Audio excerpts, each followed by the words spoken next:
आंकड़ों की चीख। क्या आप कल्पना कर सकते हैं कि जिस शहर में देश की सत्ता बैठती हो, जहां की सड़कों पर हर मोड़ पर सीसीटीवी और पुलिस का पहरा होने का दावा किया जाता हो, वहां मात्र 15 दिनों के अंदर 807 लोग जमीन निगल गई या आसमान खा गया।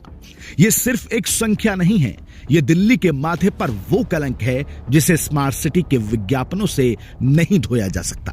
15 दिन यानी 360 घंटे, और इन घंटों में 807 जिंदगियों का यूं ओझल हो जाना किसी डरावनी फिल्म से कम नहीं है। आधिकारिक आंकड़ों और पुलिस डायरी के पन्नों को पलटे तो तस्वीर बेहद डरावनी है। दिल्ली में हर दिन औसतन 53 लोग घर से निकलते हैं पर वापस नहीं आते, यानी हर एक घंटे में लगभग 2 परिवार बिखर रहे हैं। इन 807 लोगों में 60% से ज्यादा अधिक संख्या महिलाओं और नाबालिग बच्चों की है। उत्तर पूर्वी दिल्ली और बस्ती वाले इलाके मानव तस्करों के लिए सॉफ्ट हंटिंग ग्राउंड बन चुके हैं। ये लोग गायब हुए हैं या फिर गायब किए गए। ये 807 लोग खुद से रास्ता नहीं भटके हैं, बल्कि इन्हें सिस्टम की लापरवाही और अपराधियों की बेखौफ इरादों ने निगल दिया है। दिल्ली आज मानव तस्करी का सबसे बड़ा ट्रांजिट पॉइंट बन चुकी है।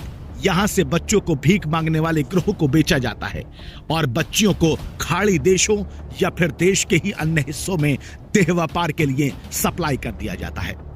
पुलिस की फाइलों में उम्मीदें दफन हो चुकी हैं। जब कोई गरीब थाने जाता है तो अक्सर उसे 2 से 3 दिन रुक जाओ, खुद आ जाएगा कहकर टाल दिया जाता है।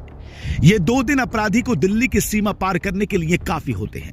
घर की सूनी चौखटें, 807 का मतलब है 807 घर जहां चूल्हे नहीं जले होंगे।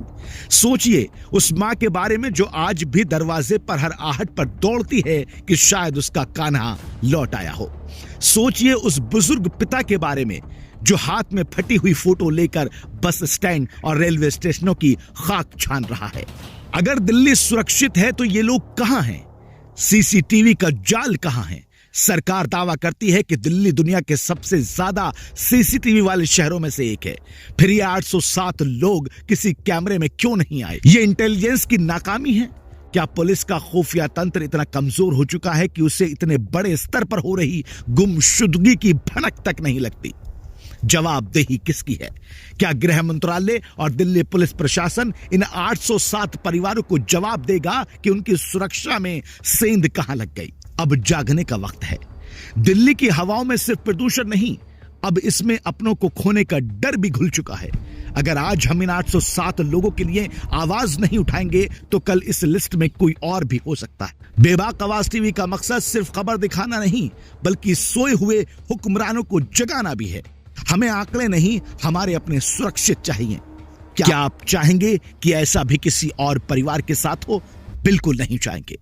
तो सवाल पूछिए सिस्टम से, सरकार से और प्रशासनिक अधिकारियों से कि आखिर ये 807 लोग कहां चले गए।